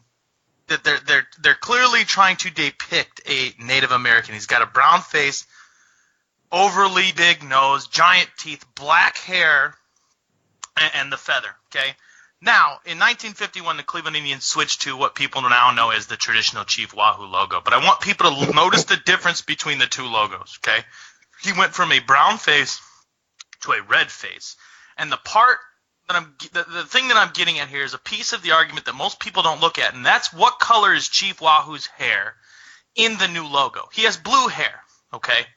So they very clearly changed the image of the logo to try to make it more cartoony, okay? Try to make it less offensive, and they made it the team colors, which is why he has a red face. Now look at logos like, let's make the obvious, the Washington Redskins, which is blatantly a slur, okay? That one's a little bit over the top because that is more realistic. It's not cartoony. But when you look at sports logos, they're supposed to be cartoony, okay? But the Cleveland Indians, no one has ever from the organization wanted to offend Native Americans. The Indians have tried to work with the community for a long time to get the logo right and do right by that community. But let's look at a logo that everybody's aware of, the Notre Dame Fighting Irish. That implies straight up that all Irish are fighters and that they're, I'm putting air quotes here, a bunch of leprechauns with their fists in the air. To me, that's far more offensive and far less cartoony than the current Chief Wahoo logo, okay? Now, I understand that in sports, we all have to have a symbol that represents our team. But when you think of the Cleveland Indians, you think of Chief Wahoo. You don't think of the C that they're currently using. You think of Chief Wahoo. You think of the 95 Cleveland Indians, which are one of the greatest sports teams to never win a world championship. And the 97 Indians, another team that was one of the greatest teams to never win a championship. I don't see that the logo is racist. I understand pieces of the argument that certain parts of it may be a little more racially driven. But I wish that the Indians would have worked more to adjust the logo than 100% take it off the uniform. And you're all saying, I just want to remind you all that, you're all saying that the Indians are removing the logo. They're not removing the logo in entirety. They're going to continue to produce the logo and put it on merchandise, but it is no longer going to be on the uniform. So with that being said, not a fan. Hashtag keep the Chief, and hopefully the Indians fans can rally behind and try to keep that logo around. Great topic, EJ. Butch, we know you got to go to another meeting, so I want to get your thumbs up and thumbs down for the week, sir, before we let you go. I haven't seen a red Indian yet, or a red person yet here, so I don't know. Me either. Exactly. Well, I've been around here, buddy. Oh man, let me get this before out of the way so we can keep you guys rolling here. Michigan State, thumbs down on what they're doing here. It's completely idiotic. It doesn't bring a brand of sense to the deal. I'm going to say my thumbs up is for Brian Boyle of the Devils. One of the players sat out, and Brian Boyle was allowed to play. If you don't know about Brian Boyle, he's battled cancer for a tremendous amount of years here, still battling it, and still lacing up the skates and doing all his all to keep a regular life in progress there. And again, I think that's one of the good things that we got out the All-Star game. I didn't get the All-Star game in period because, I don't know, it doesn't make any sense to me, but that act alone, it gets my thumbs up. Butch Davis joining us on the game. Again, you can find Butch on Facebook, Butch on Sports. You can also find his podcast at Simply Butch 2. That's too.podomatic.com. Butch, thanks for joining us. We'll let you get to your meeting. Hopefully you guys don't get too much snow down there, and we'll talk to you next week on the game. Okay, all righty. No report right now from the Pistons on the trade there. We should get something shortly from them, but right now that is unofficial at this time. Tune in to Butch on Sports this week. Butch, I know you'll give us the details. All righty. All right, thanks for joining us, Butch. We'll let him get to his meeting, and we still have E.J. Russell and Dave McKeag here at the Wicked Sister. Want to mention specials going on at the Wicked Sister, this being I-500 week. Now, first of all, Dave, have you been to the I-500? Once. Okay. I know there's a friend of mine, Aaron Celestino, who was pretty involved. Aaron Celestino, former Sioux Eagle, I think. Former one of my veterans right. when I was with the Eagles. Nice. So, Celestino is pretty heavily involved in that type of stuff. Yes, he is. He's pretty wicked. You could say that. Yeah, Speaking of Wicked, nice segue. The Wicked Sister has happy hour this week, 2 to 5. Domestic bottles of beer, $2. $1 off of draft pints and house wines. They'll feature their Tiger Brats basket, a Neville's brat with beer, cheese, and chips for just $7.99. And Super Bowl Sunday, sure we'll probably mention that at some point here on the show. They're offering a complimentary buffet for Super Bowl Sunday. Game time expected around 6-ish. They'll have complimentary buffet 30 minutes before the game. So Dave McKeag, it's your turn to put out a topic for the roundtable. I will give dibs first, and then we'll go to E.J. Russell. We're down to 3. So Dave McKeag, Mr. Electric Avenue, we're going to talk a lot about your show here before we go. What would you like to bring up to the roundtable tonight? I'm going to save the football for another bonus topic, or for you to possibly discuss. I don't know what you have in your toolbox tonight there, Scotty, but I'm going to go to the NHL All-Star Game. I love talking hockey, and that's kind of my area of expertise. I like to say that I'm good at all sports, but when it comes to hockey, it's basically like I know in my sleep, I feel like. But, sure. All-Star Game weekend. I had a pretty good interview with an individual today that we're going to talk about shortly, and he was a fan of the All-Star Game, and I was as well. Not going to say I wasn't. Obviously, the NHL players are in the All-Star Game currently due to the Olympics not being a thing in the NHL, right? Because usually the All-Star Game is a long not break, there. right? Exactly. So now with this All-Star Game, they're trying to bring in new events. They're trying to attract the younger generation, or even the older generation that used to like it before, back in 98, 99, when they had the East and the West, or they Prince had of Wales Prince Conference of against Wales. the Campbell Conference. Exactly. That's what I'm talking about. Exactly. And then and you know what? They went hard back in the late 90s and early thousands, and in the late thousands to early teens, like to say, they really went downhill in terms of trying to turn into a joke. It turned into, was that the North America Europe I don't portion? know what they were may as well have been minor hockey out there. But this year they had the skills competition. Some of them I felt were silly in terms of the puck control, and they had that machine with the holes in between. That has nothing to do with hockey. When Carlson picked up the puck and put it on his stick and put it through the holes, that's what I would have did. Not because that's how much of a joke I thought it was. So, but the skills competition, they tried to pick it back up. The skills, accuracy, shooting with the targets, with the passing. They're making it more when players aren't involved, is just individual. And the 3-on-3 hockey, the All-Star Game's bringing that in, so it's making the game go back and forth, and there's a lot of back checking. I felt this might have been one of the best All-Star games I've seen within the past 10 years. I want to get your guys' points. I'm not sure how everyone paid attention to the festivities or looked into it, and if they're truly trying to bring back the old game, if you really care, if you feel like if you're really watching it, if it's something to be enjoyed still. I got to be honest, I'll keep it short because I didn't watch any of it. I didn't watch the skills competition. I didn't watch the All-Star Game. I'm not a big fan of All-Star Games. The only real sport that I have any interest is baseball, just because probably there's nothing else going on at that time. The 3-on-3, I'm just not a fan of. I mean, I understand it's exciting. I understand fans like it. It's like the shootout. I'm a traditional 5-on-5 hockey guy. I don't know what the Metropolitan Division is. I still don't know what the Metropolitan Division is. I don't even know what teams are in it. I can't figure it out.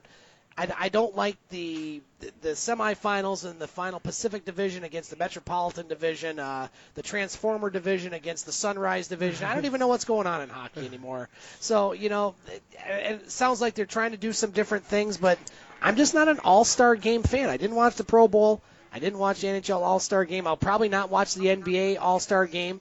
And Major League Baseball is really the only one I watch. So I guess I don't have a lot to say on this topic, EJ, and I know you do. So what are your thoughts on Dave's topic? Well, I always got something to say. Let's just be honest about that. That's where I was going with that. Yeah, thanks, buddy. But I think that the NHL has done a good job of trying to change it up and make it more exciting for the fans. I didn't enjoy the skills competition as much this year as I had in the past. That part where they had to lift the puck up and put it through whatever light lights up, and there seemed to be a few glitches there for a few guys where it didn't go perfectly. It felt more like a carnival than a skills competition. I mean, the only really two parts of the skills contest that I enjoy is the accuracy shooting and the hardest shot. Other than that, I really don't get into it too much. I think that last year's All-Star Game, or was it last year? Whichever one John Scott was in, I believe it was last year. That one was a lot of fun for me, and I enjoyed the way that they had that format set up, and they brought that over again this year. Going with the 3-on-3, I don't know how I feel about that. I get that the idea there is to open up the ice, which allows for more opportunities like what happens in shootouts, which you guys both know I'm a fan of, which gives a fan gives a fan an opportunity to see an amazing play, an amazing deke, a nice move. It opens up the ice a little bit, gives those fans an opportunity to see that kind of greatness, which is why a lot of people watch hockey, especially for All-Star Game weekend. They want to see those best players in the world making the best moves that they can. I think, though, as a whole, like you said, Scott, really the only All-Star Game I'm ever interested in is Major League Baseball, and that's because they're playing for home field advantage. That's on the line. I think if you can kind of find a way to involve that in the sport, I think the NHL All-Star Game could be more exciting.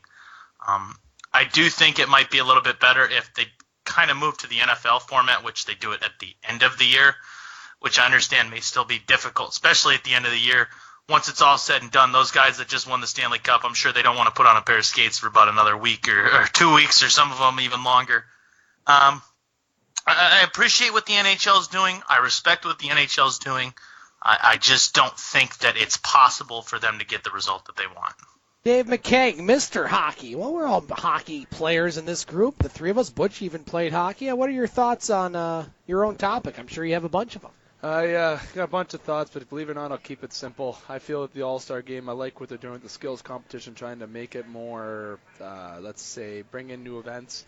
I believe just trying to keep the seriousness is big, but some of the additions to the events were kind of silly with putting the puck through the hole. I think they got to quickly get rid of that. But when it comes to accuracy shooting, when it comes to the save streak, when it comes to the hardest shot, those are things that are enjoyed by the fans. And when it comes to skills competition, people have to try to take it seriously. Now, what we were talking about in a previous episode of the game when we were at Boston Pizza was that what can the NHL do to make this more, more interesting? And we said maybe play for money, but little did I know that they actually do play for $1 million. That's right. And they actually split they do play for money. Yeah. So they play for money. So that money goes basically to a charity, for the most part. So I did not touch to that topic, but I believe there's still something that could be done. But then also that creates risks of injuries. You can't make it like the MLB All-Star Game because the risk of injury in an All-Star Game in the MLB is a lot less than it is in the major or in the NHL, even in the NBA, even in football especially. Yeah. Actually, so it's not like you can make those certain changes. And we have All-Star Games for the fans, and we have skill competitions for the fans.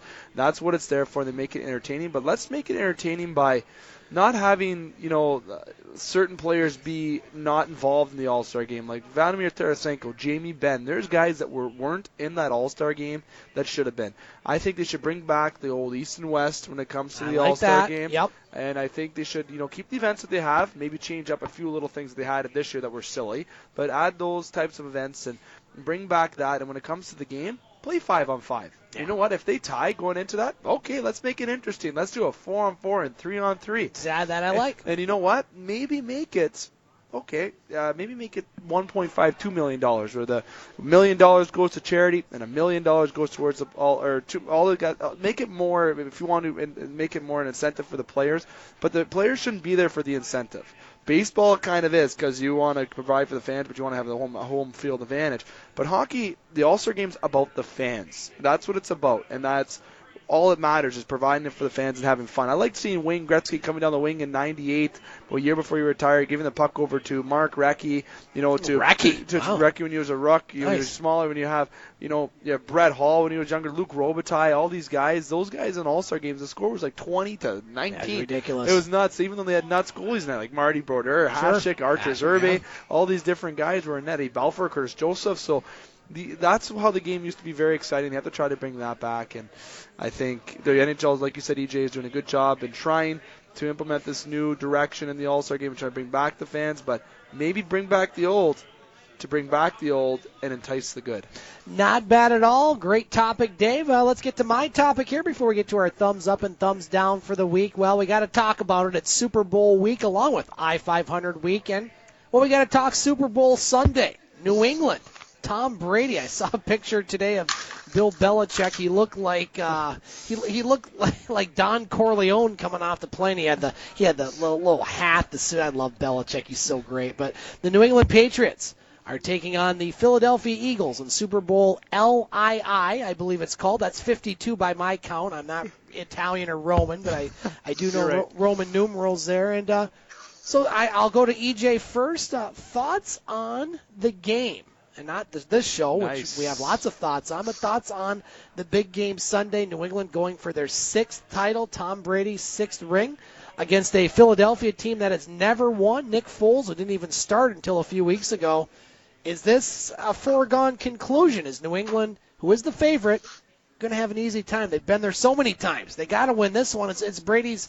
They got to win this one, right? Or is Philadelphia going to spring the upset? EJ Russell, I'll go to you first, sir. Somebody correct me if I'm wrong. Isn't this a rematch of the Super Bowl in 2005? Correct. Donovan McNabb versus Tom Brady? Yeah. And that year, a lot of people thought that the Eagles were one of the best teams in football, and they got beat. But this, this Eagles team is really something special here, because they're stepping in. Nick Foles making, $1 million this year. Really, fun fact I think his salary is 5 times less than the average 30-second Super Bowl commercial right now, if anybody didn't know that. But Nick Foles making $1 million a year behind this great Eagles team. They're coming in, and they're going to play out of their minds. I understand that you are going up against New England Patriots, and I think it's going to be a great football game. But I think that Eagles defense is for real, led by guys like Fletcher Cox, Malcolm Jenkins, and the lot there. Malcolm Jenkins is my favorite Ohio State defensive player of all time. I just think that the Eagles are playing for so much more than just a championship ring. And for the Patriots, it's just business as usual. And I understand that for them, business as usual means winning championships. But I think that when the Philadelphia Eagles walk into Minnesota, and let's go back real quick and look at the game against Minnesota, which a lot of people thought was going to be tight. Eagles blew them out of the water, and it wasn't even close from start to finish. I think the Eagles are going to come out and surprise somebody. I hope that they don't come out of the gate too quickly. I think at the end of the first quarter, it needs to be within one score for the Eagles to stay in their right mindset to continue to play the game well. I think if you look at a lot of these games that New England's sneaking out wins on, these teams are getting leads and starting to play too conservative and getting comfortable. So if the Philadelphia Eagles get too far ahead, I'm a little bit fearing that result may occur just like it did against Jacksonville, like it did against Atlanta last year. But you can't put down Tom Brady. I mean, I saw the meme that, they said his hand was having problems because he's getting a 6th ring stitched on, or 6th finger stitched onto his hand for the next ring he's about to win. People are ready to crown the Patriots again. I'm not ready to do so. I'm taking Philadelphia in this game, and I'm going to take them. I'm going to say 31-28. All right, so EJ Russell chimes in. He likes Philly to win their first ever Super Bowl by 3. Dave McKay. I know you have a lot to say. You're in the pocket segment on your show, one of your 2 shows, which we'll talk about here in a little bit later. Dove into that this past week, but what say you as far as Super Bowl LII? LII. You know what? You did good on the Roman. That's tough. I've always had trouble with that. Yeah, Ooh, it's 52. In there. Yeah, that's a lot. But you The got L it right. word. You got it right. So, ever talking about love? Is that what you're talking No, about? as a show on Showtime I watched. That. Moving on. Moving on. To the Super Bowl, it's everyone calls it the Brady Bowl right now. Everyone's got Brady winning it. Everyone's got the joke. And a friend of mine, Nathan Inch, had an Instagram picture where he put his pinky underneath his finger and said, "This is Tom Brady's new hand." Let's keep it clean here. I don't want to see fingers. No, like it's surgeries. A 6th finger. Yes, again, to his finger. Let's keep it clean here. They got a thing with Brady going there where everyone's got him predicted to win it, and EJ brings up a lot of good points. He does, because the Eagles' defense is stellar.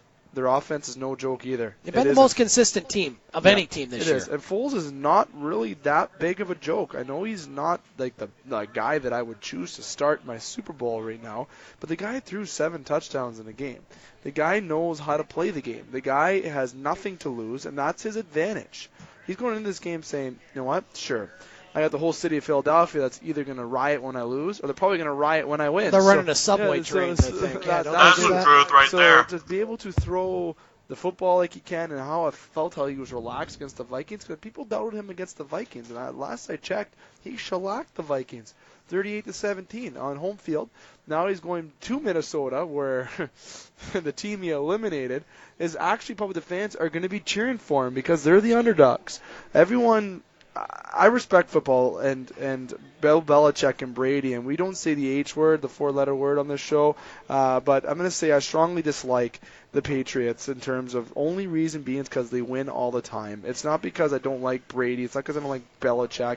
They're true great legends in their respective positions, and to get 6 rings is history.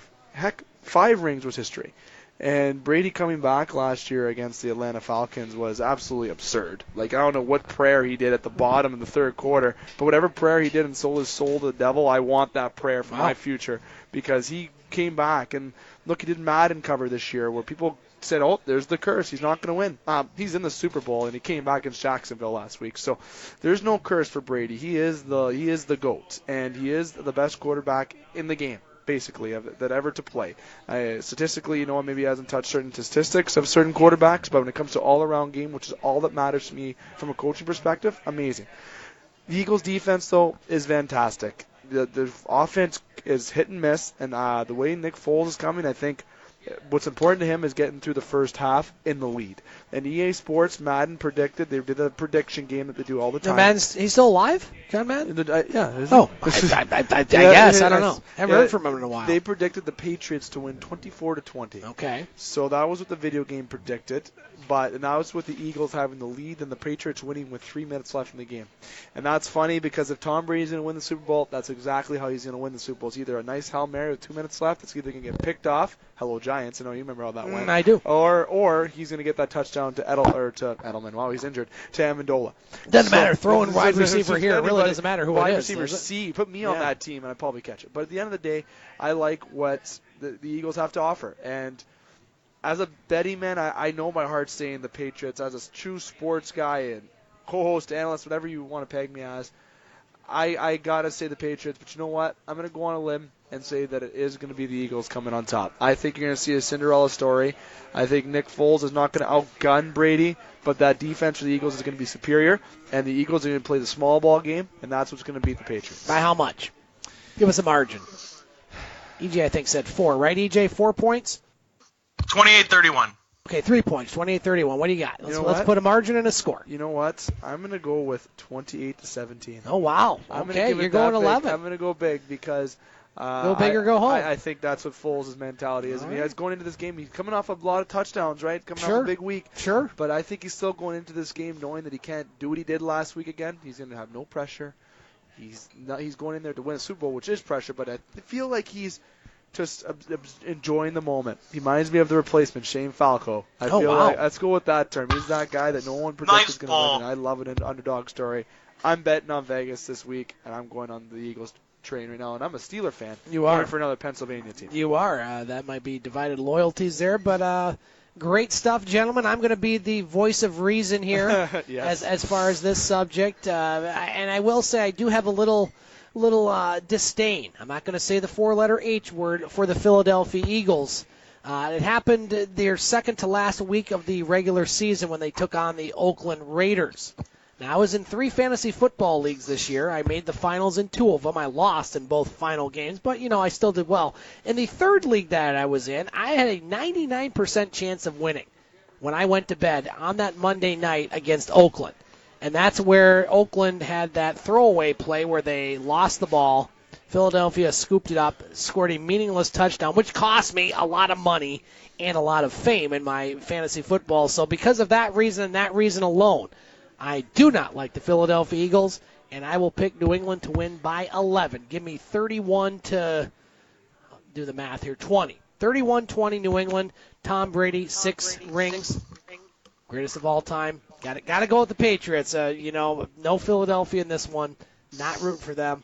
Go Patriots. So, gentlemen, that brings us to our thumbs up and thumbs down for the week. But before we do that, EG, I'll give you first crack, but I want to mention a couple housekeeping items as far as this show and the other game shows. Now, this show, of course, every Monday night from the Wicked Sister. We'll have a couple times there that we won't have a show over the next month or so because of district basketball and some other events, but we broadcast from the Wicked Sister. Now, Dave, you have 2 shows that you broadcast the game sports show, including Boston Pizza, which is on Thursday nights, the newest of the game family, if you will, where you focus on hockey along with baseball in the summertime, local, national hockey. And then on Wednesdays, you have the game sports show from Sports Center Bar and Grill in Sioux, Ontario, where you talk about other sports, and you do that every week.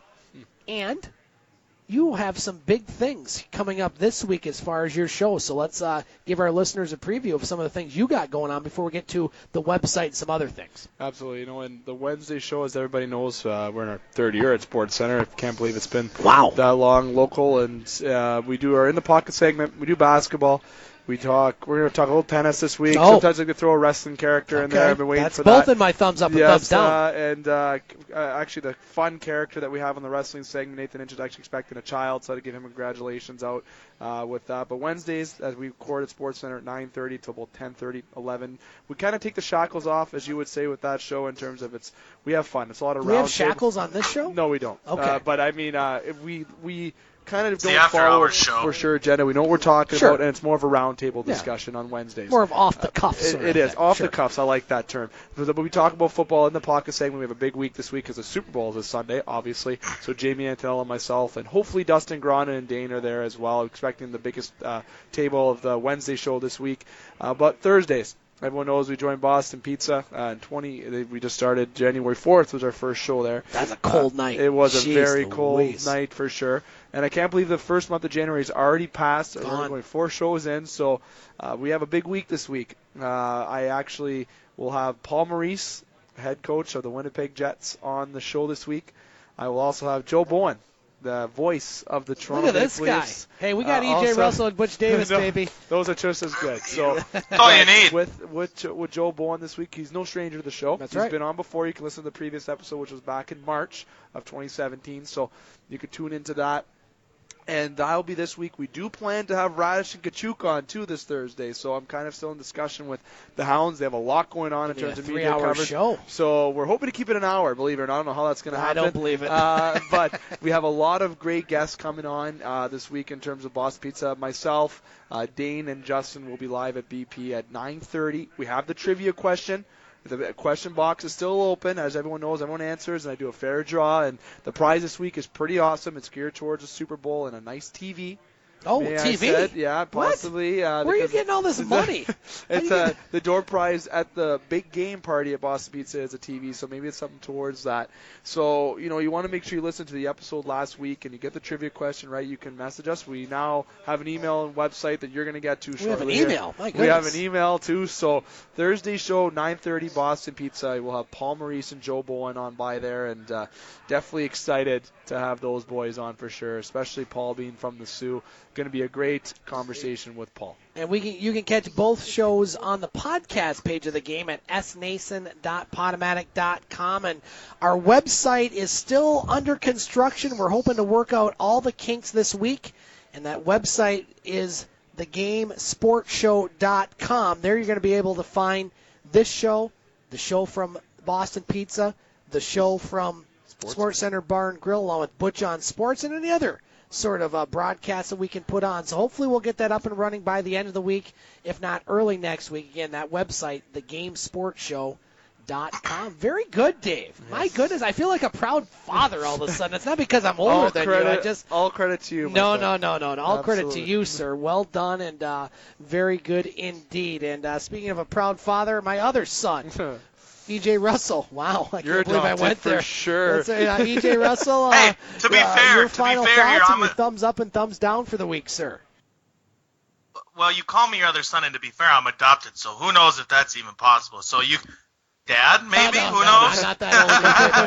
I love you like a son. How's that? I'll take my wins where I can get them. I couldn't help resist that joke. We're doing thumbs up, thumbs down round. Rock and roll, my friend. Thumbs up, Cleveland Browns hired Todd Haley as the offensive coordinator, and boy, am I excited about that. Good pickup, I agree. Right time for Hugh Jackson to get a big name like that. Semi-surprised to see the Steelers let him go, because I knew that was kind of in the works for a while. Another thumbs up to Dave and his new show in Boston Pizza. I think I've heard the name Boston Pizza in my sleep with as many times as I've heard him say it over the last broadcast that I listened to from him. But very happy for you, Dave. Glad that's going well. Thumbs down this week. Really don't have any. I'd say if I have to give a thumbs down, it's just All-Star weekend between the NHL and the Pro Bowl. Just a lot of stuff that I was very uninterested in. But good week in sports. Lots of thumbs up from me. Yeah, I'm going to get to the thumbs up before we get to you, Dave. Thumbs up to my boy, Roger Federer, winning his 20th Grand Slam, the first man to ever win 20 Grand Slams as he beat Mr. Cilic in the final on late Saturday night. So Roger Federer, mid-30s, he is looking better than ever. Great guy, and happy to see him doing great things on the tennis court. Thumbs up. We didn't get a chance to talk about it. I know you guys are just absolutely devastated that we didn't get to the WWE, but I already know thumbs what up he's to the gonna say. Royal Rumble. I thought WWE did a great job on both the men's and the women's, and Ronda Rousey. Yes, Ronda Rousey joining the WWE. It's going to be fun to see the angle where they are going to take this. As well, we'll probably find out in a few minutes here, hopefully on Monday Night Raw. But Ronda Rousey, the WWE, hopefully she'll have a big match at WrestleMania, and I absolutely love that. I want to give a thumbs out to one of our new listeners, a good friend of mine all the way back in elementary school, Don Supa, listening from Sugar Island. Great friend of mine, and hopefully he's enjoying this show as we always have a good back and forth banter. And thumbs down, goes without saying, being a Michigan State guy, thumbs down to just the worst week in, Michigan State history as far as I'm concerned. I hope that they get to the bottom of whatever happened. Again, you got to take every report with a grain of salt. Just because a news outlet reports something doesn't necessarily mean that happened. But you need to investigate it. And if it did happen, as far as the cover-ups and everything that was noted, as much as I am big Tom Izzo and Mark D'Antonio fans, if they go to show that they had some negligence or looked the other way in certain things, then they need to be replaced as well. And, if it comes to bringing the death penalty to Michigan State, it saddens me to say, but maybe that's what's needed in this case. So something like this never, ever happens again because, boy, those families of those poor girls that were affected by this and the other women that were affected by some of these sexual assaults is just, it's awful, it's disgusting, and it makes me ashamed right now, I hate to say it, to be a Michigan State fan. Dave McKeag, your thumbs up and thumbs down for the week, sir. I'm actually have a soft spot for the WWE, as you know, watching it. God bless you. And you know what? WWE Raw 25 was actually enjoyable. I feel, and I looked into the Royal Rumble yesterday. It actually looked like it turned very well for them. But I'm going to go the thumbs down route with Ronda Rousey in terms of Ronda Rousey. Good on the WWE, but for Ronda Rousey, going up from one of the best fighters in the world to go to the WWE where you're on the entertainment aspect now. Pocketbook, she'll make more money. Yeah, I get that. I just going that route in terms of how I feel that Ronda Rousey kind of is trying the Brock Lesnar-esque maybe. I don't know. Maybe she's trying to follow the footsteps of The Rock, being arrested and becoming the biggest actress in Hollywood. I'm not sure what she's trying to do, but The Rock's an actor, not actress, may I add. So I'm just going that route then in terms of thumbs down to Ronda Rousey joining. But obviously good on the WWE getting a star like that. So now with the thumbs up, I'm going to go the thumbs up route in terms of I'm going to go with Paul Maurice. To finally getting on the Game Sports Show. Very excited to have him on and have him be a part of it. Obviously, I'm going to give one to you because I want to thank you guys as well. Scott, all your hard work and everything, and EJ. You and I have always gone along. I know you and Butch have the fun little arguments back and forth. I think he's earned Butch's respect all this time. Butch is a tough sell sometimes. Yes. You had your issues there too, sir. I sure did at the beginning. You put in your time. I sure did. I had a rough go with him, absolutely, at the beginning. But you guys gave me some kudos there, and it wouldn't be as good without you guys around. So just the Game Sports Show and the evolution in general. I'm very happy with where this show has gone. We've added Butch. We've added EJ, and I think we got the four horsemen, if you will, of sports broadcasting here in Sault Ste. Marie. EJ Russell, hey, thanks for joining us, my friend. Best of luck in Escanaba this week, and can you join us again next week, sir? Final thoughts. Well, final thoughts are if I hear Boston Pizza one more time, I think I'm going to order something tonight. But happy to be on the show. And, of course, no way I'm missing the show. It's the highlight of my week. I actually stayed home from work sick today. I wasn't feeling very well this morning, probably because I've been doing so much traveling. But yes, I'll be here next week. And one more thing, I meant to add this as my thumbs down, and this one will be kind of goofy here, but thumbs down to the Chicago Cubs. And the reason why I say that is because while I was in Chicago, I picked up a gift for Becca, and it pained me to walk into the Chicago Cubs team shop, and they were so nice that it irritated me. But they got me in and out there quick, ended up picking her up a little something nice, but I just was not happy about how nice they were to me. But I'll see you guys next week. It'll be fun. And EJ, before you go, I got to mention you had a nice conversation with Doc Emmerich there last week in Chicago, didn't you? Yeah, I was very excited. I was standing by the elevator door, and I'll kind of try to keep this short, but I was standing by the elevator door, and I see this little guy just standing there looking at something in his hand. I can't remember if it was his phone or not, because all I could think in my head is, oh, my God, this is Doc Emmerich. So just very politely, excuse me, sir, and he looks up with that golden voice. Yes. Oh, fantastic. Are you Doc Emmerich? Yes. And the whole conversation was him asking me, what was I doing here? What about you? What about this? He actually asked me what high school I went to, and when I told him I went to Solon High School, he knew the school's mascot. So a very intelligent guy. Exactly what you think he is, just absolute class act, and I'm sure that if I ever met him again that he would remember who I was. It was awesome. Very good, EJ. Don't hang up yet, but thanks for joining us. We'll talk to you next week on The Game. Yes, sir.